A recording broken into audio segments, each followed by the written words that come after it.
हरिओम तत्सत। SP zone channel में हार्दिक स्वागत है। आज का विषय है राम के नाम की महिमा।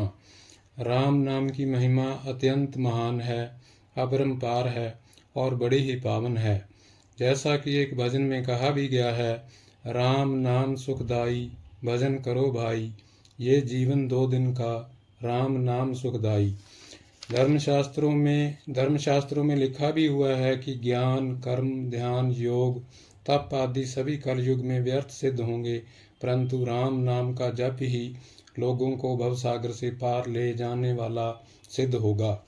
वेद पुराण और अन्य शास्त्रों से भी बढ़कर 2 अक्षरों वाला राम का नाम, राम नाम के 2 सुंदर अक्षर सावन भादों के महीने हैं।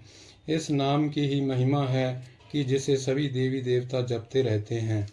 जिस नाम की महिमा का वर्णन शिव भगवान से सुनकर माता पार्वती भी उस नाम का जप करती हैं। जिनके सेवार्थ श्री शिव जी ने हनुमान जी का अवतार लेकर वे राम का नाम ही जपते रहते हैं। ऐसे प्रभु श्री राम का नाम लिखना, बोलना भवसागर से पार तो लगाता ही है, साथ ही यह भक्तों को समस्त प्रकार के दैविक एवं भौतिक तापों से मुक्ति प्रदान करता है। रामचरितमानस में तुलसीदास जी ने राम नाम की महिमा का कई जगहों पर वर्णन किया है। राम नाम की औषधि खरी नियत से खाए, अंग रोग व्यापे नहीं, महारोग मिट जाए। इसका अर्थ है कि राम नाम का जप एक ऐसी औषधि के समान है जिसे अगर सच्चे हृदय से जपा जाए तो सभी आदि व्याधि दूर हो जाती हैं, मन को परम शांति मिलती है।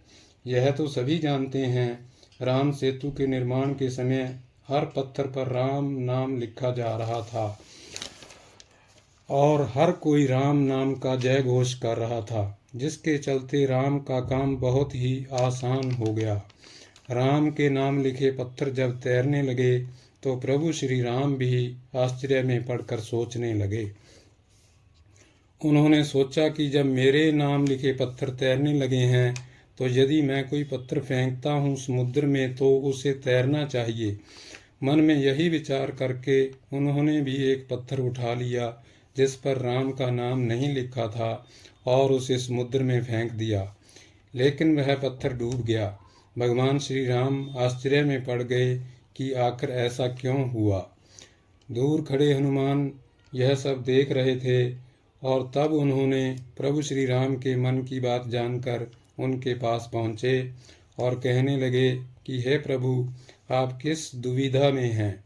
इस पर श्री राम जी कहने लगे कि हे हनुमान, मेरे नाम के पत्थर तैर रहे हैं, लेकिन जब मैंने अपने हाथ से वह पत्थर फेंका तो वह डूब गया।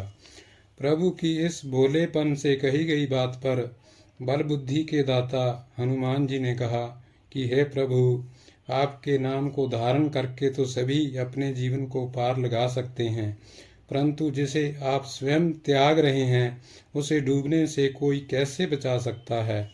राम के नाम में इतनी शक्ति है कि उनके नाम का जप करते हुए ऋषि वाल्मीकि और संत तुलसीदास अज्ञानी से महान ज्ञानी बने। उसके बाद उन्होंने रामायण और रामचरितमानस ग्रंथों की रचना की। शबरी ने भगवान का नाम लेकर उनको इतना मजबूर कर दिया कि वनवास के दौरान उसको स्वयं मिलने के लिए कुटिया पहुँचे। राम का ही नाम सत्य है।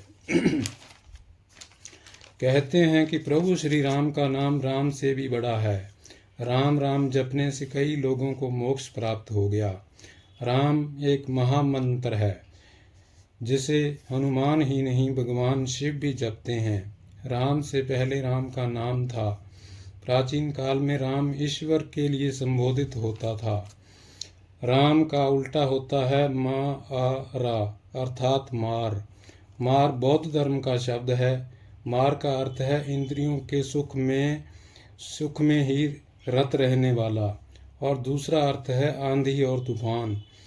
राम को छोड़कर जो व्यक्ति अन्य विषयों में मन को रमाता है, मार उसे वैसे ही गिरा देती है जैसे सूखे वृक्षों को आंधियाँ। राम नाम कहने का अर्थ यह है कि एक बार राम कहा तो संबोधन हुआ। राजस्थान में कहते हैं राम सा। आपके सारे दुख हरने वाला सिर्फ एकमात्र नाम है, हे राम। 2 बार राम कहा तो अभिवादन हुआ। उत्तर भारत के ग्रामीण क्षेत्रों में कहते हैं राम राम। 3 बार राम कहा तो संवेदना हुई, जैसे ये क्या हुआ, राम राम राम। 4 बार राम कहा तो भजन हुआ। राम का नाम तारनहार है। राम का नाम जपने वाले कई संत और कवि हुए हैं, जैसे कबीरदास, तुलसीदास, रामानंद, नाभादास, स्वामी अगरदास, प्राणचंद चौहान, केशवदास, संत रविदास, दादू दयाल, सुंदरदास और समर्थ रामदास आदि। श्री राम जपते हुए असंख्य साधु संत मुक्ति को प्राप्त हुए हैं। प्रभु श्री राम नाम के उच्चारण से जीवन में सकारात्मक ऊर्जा का संचार होता है। जब व्यक्ति लगातार राम जप करता रहता है तो रोम रोम में प्रभु श्री राम बस जाते हैं। उसके आसपास सुरक्षा का एक आभा मंडल बन जाता है। प्रभु श्री राम के नाम का असर जबरदस्त होता है। जय श्री राम।